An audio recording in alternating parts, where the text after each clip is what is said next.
Assalamualaikum warahmatullahi wabarakatuh. Perkenalkan, nama saya Andika Dimas Saputra dari Prodi Pendidikan Guru Sekolah Dasar Reguler 4B. Video ini untuk memenuhi tugas UTS mata kuliah model dan metode pembelajaran dosen pengampu Bapak Dr. Abduludin, SPDI, MPDI.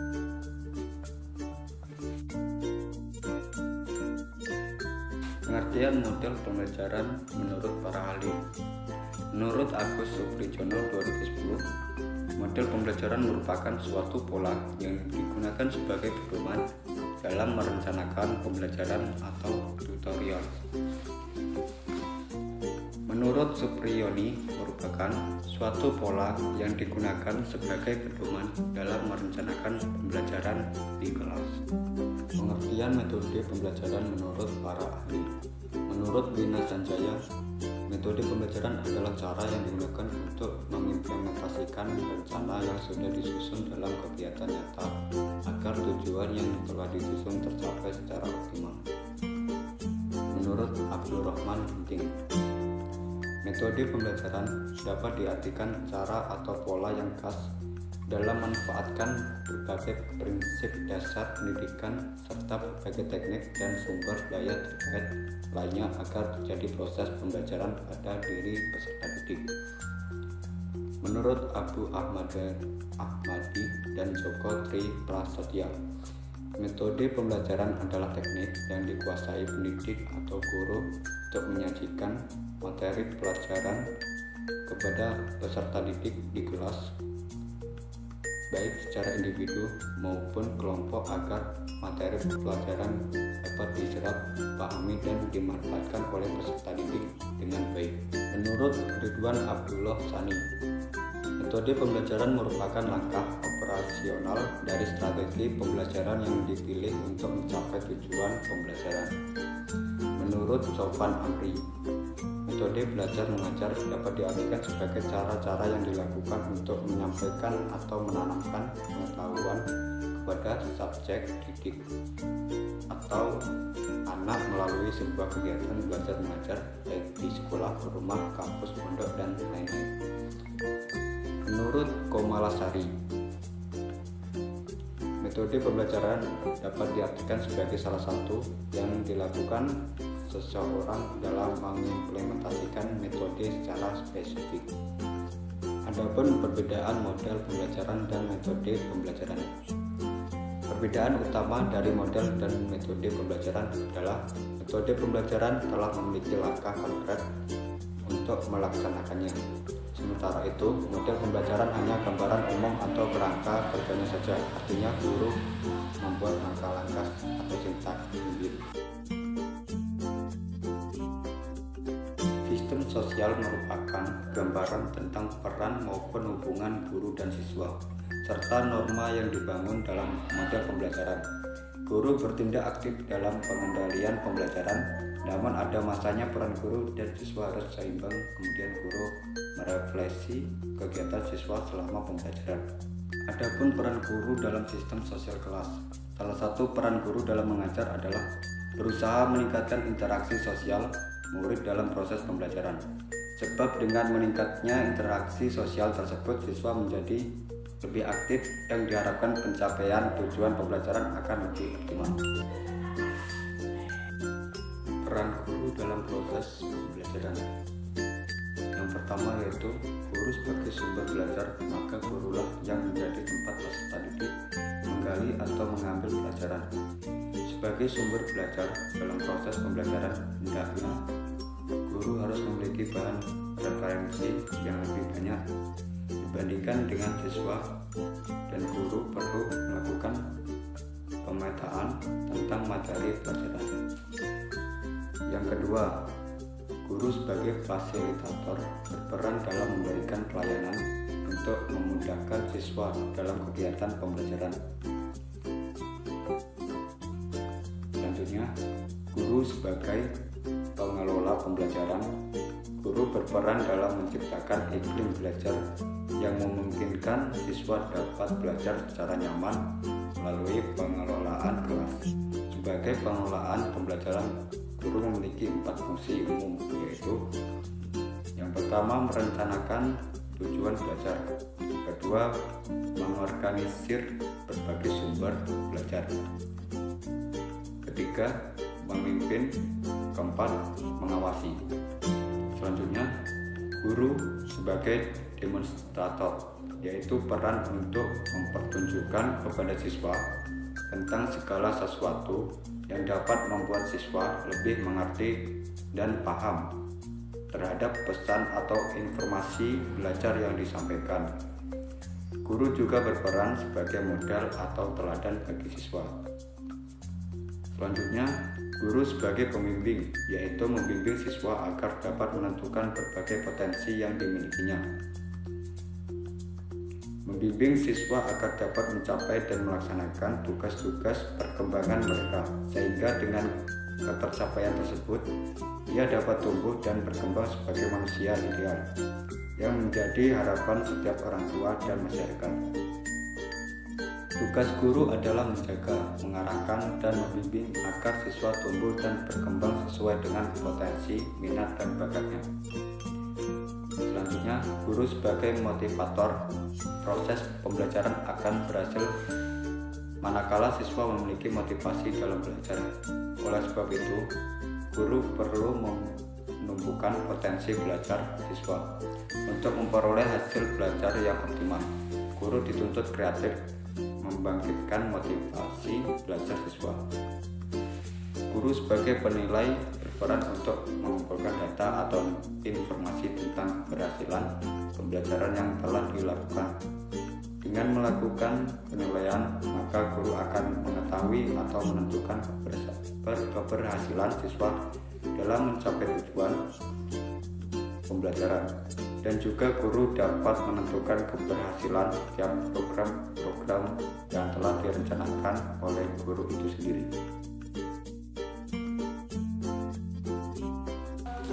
Pengertian model pembelajaran kontekstual. Pembelajaran kontekstual adalah pembelajaran yang menekankan pada kaitan antara materi yang dipelajari dengan kondisi di kehidupan nyata yang bisa dilihat dan dianalisis oleh peserta didik. Seperti contohnya guru mempraktekkan renang gaya kupu-kupu di hadapan para peserta didik. Sintaks model pembelajaran kontekstual. Yang pertama yaitu sintaks modeling. Langkah pertama dalam pembelajaran dan pengajaran kontekstual adalah modeling. Pada tahap ini, guru akan menyampaikan mengenai kompetensi dan tujuan bimbingan dan motivasi kepada peserta didik. Guru harus menanamkan pola pikir kepada para peserta didik untuk lebih memahami pelajaran yang disampaikan dengan belajar menemukan ilmu sampai mengonstruksikan gagasan secara mandiri. Yang kedua adalah sintaks inquiry. Tahap berikutnya adalah inquiry atau tahap identifikasi. Tahap ini terdiri dari pengidentifikasian, analisis, observasi, serta hipotesis yang akan dilakukan oleh peserta didik. Guru akan membimbing peserta didik dalam melakukan tahap ini dan membuat mereka berpikir secara kritis. Ketiga yaitu questioning. Seperti yang telah dijelaskan di tahap sebelumnya, tahap questioning atau bertanya ini akan menjadi tahap untuk menanamkan karakter ingin tahu pada peserta didik dengan bertanya. Mereka bertanya karena telah berpikir dengan kritis. Selanjutnya, keempat, learning community. Pada tahap ini, guru akan membuat peserta didik belajar dengan membentuk kelompok atau grup belajar. Peserta didik akan diminta untuk bekerja sama, melaksanakan berbagai aktivitas dan penelitian dalam kelompok belajar tersebut. Selanjutnya, konstruktivisme. Pada tahap ini, guru akan membuat peserta didik membuat pengertian secara mandiri dari kegiatan sebelumnya yang telah mereka lakukan. Selain itu, peserta didik juga akan membuat tesis sintesis, konstruksi teori, dan pemahaman dari pengalaman yang sudah mereka pahami. Selanjutnya, refleksi. Tahap ini sesuai namanya, guru akan meminta peserta didik untuk merefleksi kegiatan yang telah mereka lakukan selama ini. Peserta didik akan diminta oleh guru untuk mengulas dan merangkum materi. Selanjutnya, Authentic Assessment. Tahap Authentic Assessment merupakan tahapan terakhir dalam pembelajaran dan pengajaran kontekstual. Pada tahap ini, guru akan menilai peserta didik secara objektif supaya mereka bisa mewujudkan kompetensi yang telah disampaikan pada awal pembelajaran oleh guru. Adapun sistem pendukung pembelajaran kontekstual, yaitu pembelajaran yang sangat membutuhkan pengaitan materi dengan lingkungan terdekat siswa, yaitu dengan kearifan lokal yang ada di lingkungannya. Terciptanya suasana pembelajaran dan suasana kelas yang kondusif, lingkungan sekolah yang bisa dijadikan sebagai wahana kegiatan pembelajaran, percobaan, dan lain sebagainya. Selain itu, tersedianya buku-buku, cerpen, laptop, media audio visual, dan suasana belajar yang kooperatif dapat mendukung dilaksanakannya model pembelajaran ini. Dampak model pembelajaran kontekstual yaitu ada dua, dampak instruksional dan dampak pengiring. Setiap penerapan model pembelajaran membawa dampak instruksional dan pengiring. Begitu pula dengan penerapan model CTL akan menciptakan pembelajaran bermakna di mana materi yang disampaikan dikaitkan dengan lingkungan atau pengalaman siswa. Di samping itu, pembelajaran CTL dengan berbasis kearifan lokal juga sebagai upaya pengenalan kearifan lokal, penanaman rasa cinta terhadap kearifan lokal, serta sebagai bentuk upaya pewarisan kearifan lokal yang lambat laun digerus oleh globalisasi.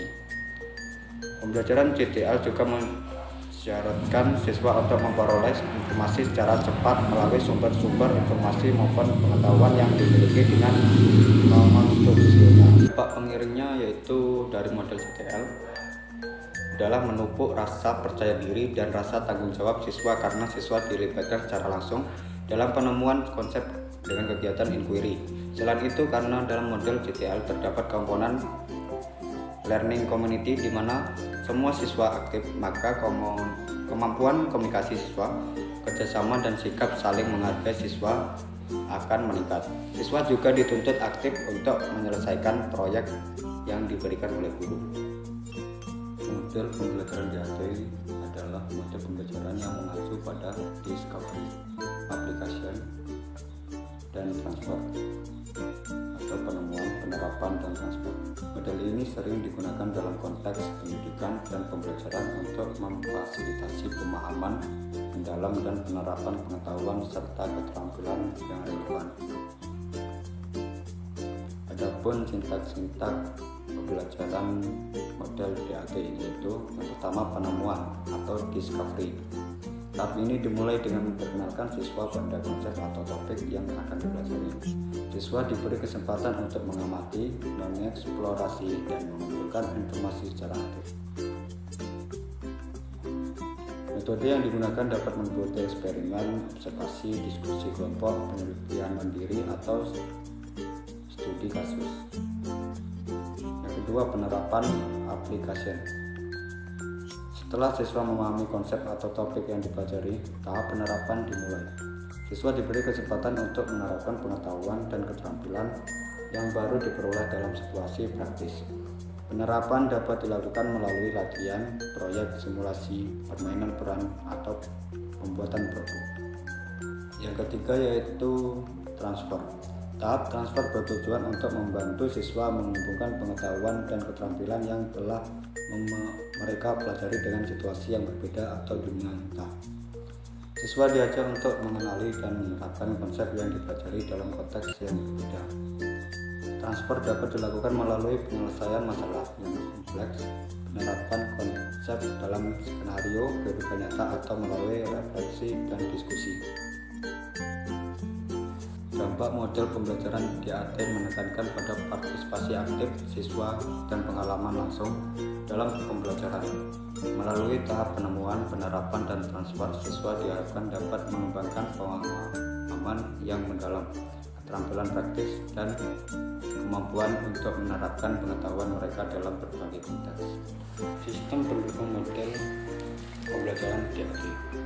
Yang pertama yaitu teknologi informasi dan komunikasi atau TIK. TIK seperti komputer, perangkat lunak, pembelajaran, aplikasi seluler, dan akses internet dapat digunakan untuk memfasilitasi penemuan, penerapan, dan transfer pengetahuan. Siswa dapat menggunakan teknologi ini untuk mencari informasi, mengakses sumber daya belajar online, berkomunikasi dengan rekan sekelas, membuat presentasi atau berpartisipasi dalam simulasi interaktif. Yang kedua yaitu sumber daya belajar interaktif. Sumber daya belajar interaktif seperti video pembelajaran, simulasi komputer, permainan pendidikan, atau aplikasi pembelajaran online dapat membantu siswa dalam penemuan dan penerapan konsep. Ketiga yaitu proyek dan tugas terapan.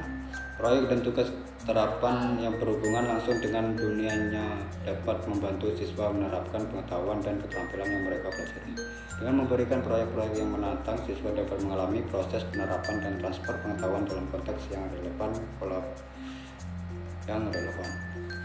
Itu sumber daya belajar interaktif. Sumber belajar interaktif seperti video pembelajaran, simulasi komputer, permainan pendidikan, atau aplikasi pembelajaran online dapat membantu siswa dalam penemuan dan penerapan konsep. Selanjutnya proyek dan tugas terapan. Proyek dan tugas terapan yang berhubungan langsung dengan dunia nyata dapat membantu siswa menerapkan pengetahuan dan keterampilan yang mereka pelajari. Dampak pembelajaran model DAD. Yang pertama, pemahaman mendalam. Melalui tahapan penemuan, siswa memiliki kesempatan untuk mengamati dan mengeksplorasi konsep secara aktif. Hal ini dapat membantu siswa memperoleh pemahaman yang lebih mendalam tentang materi pelajaran. Kedua, penerapan praktis. Melalui tahap penerapan, siswa memiliki kesempatan untuk menerapkan pengetahuan dan keterampilan yang mereka pelajari dalam situasi praktis. Ketiga yaitu motivasi dan keterlibatan.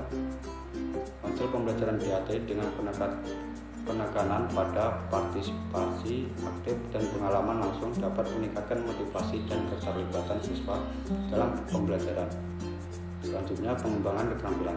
Dalam model pembelajaran DAD, siswa tidak hanya memperoleh pengetahuan tetapi juga mengembangkan berbagai keterampilan penting. Mereka dapat mengembangkan keterampilan berpikir kritis, pemecahan masalah, kerjasama tim, komunikasi, dan keterampilan teknologi informasi. Keterampilan ini penting dalam mempersiapkan siswa untuk menghadapi tantangan di dunia nyata dan kehidupan kerja di masa depan.